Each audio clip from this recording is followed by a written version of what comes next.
მთავარი კითხვა ჯანმრთელობის პრობლემიდან თავის დასაღწევად.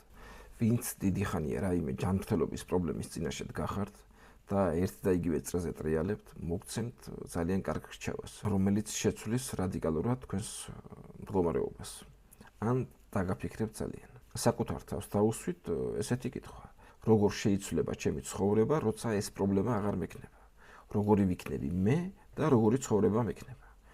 თუ ამ კითხვაზე მომენტალურად ამოტივტივდა მომავლის სცენები, რას აკეთებთ, როგორ განწყობაზე ხართ, მომენტალურად პირველი მიზნის განხორციელების გეგმას წარმოგესახათ, მაშინ გილოცავთ თქვენი გონება და სხეული მზად არის მაგ პრობლემის დასაცლევად. უბრალოდ საჭიროა სწორ სპეციალისტთან მოხვდეთ, სადაც შეძლებენ თქვენს დახმარებას. იქ სადაც დიდი ხნის მკურნალობის შემდეგ სასურველი შედეგი არ გაქვთ, ნიშნავს, რომ არასწორ ადგილზე ხართ და ხსნა უნდა ეძებოთ სხვაგან.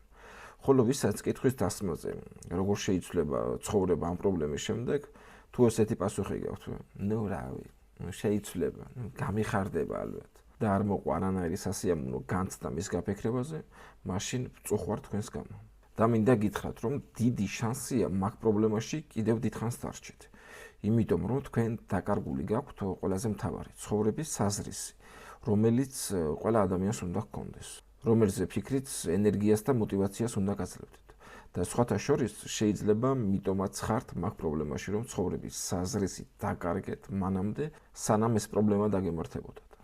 ასე რომ დაფიქრდით, გონებას და სხეულს ჰაერივით სჭირდება იცოდეს, რატომ უნდა გამოვიდეს ამ მდგომარეობიდან, რომ გამოხვალთ მე რასიზამ.